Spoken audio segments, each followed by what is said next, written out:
AITA for walking away after I found out my biological dad was not the man I thought. I, 22M, grew up thinking my dad was this amazing guy. My mom always spoke highly of him, saying he was kind, hardworking, and loved me even though he wasn't around much due to work. I never questioned it because I trusted her, and the few times I met him as a kid, he seemed cool, brought me toys, took me to the park, that kind of stuff. Last month, I decided to dig into his life because I wanted to reconnect now that I'm older. Mom was vague about where he was, so I did some online sleuthing. What I found gutted me. My dad's a convicted murderer.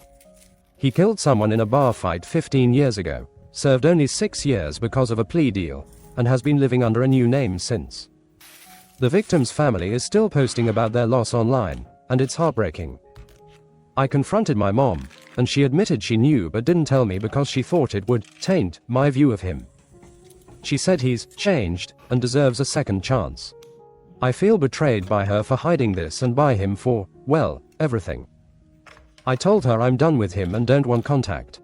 She's devastated, saying I'm being too harsh and that he's still my dad.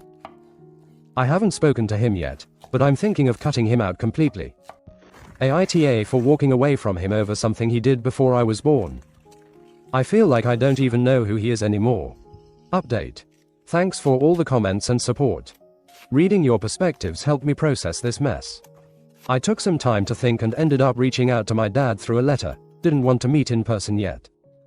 I asked him to explain what happened and why he never told me. He wrote back, admitting to the crime. He said it was a drunken fight that went too far, and he's been haunted by it ever since. He claims he's sober now, goes to therapy, and volunteers to make amends. He apologized for not telling me, but said he wanted me to see him as a dad, not a criminal. It was a lot to take in, but it didn't erase the fact that someone's dead because of him. I also talked to my mom more. She's been crying a lot, saying she hid it to protect me, but she gets why I'm hurt. We're working on rebuilding trust, though it's slow. I decided to keep my distance from my dad for now. I don't hate him, but I can't see him the same way. Maybe one day I'll meet him to talk face to face, but I'm not ready.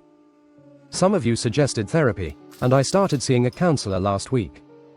It's helping me sort through the anger and confusion. I also reached out to the victim's family anonymously to express my condolences. It felt like the least I could do. AITA for still keeping him at arm's length. I'm trying to figure out what family even means after this.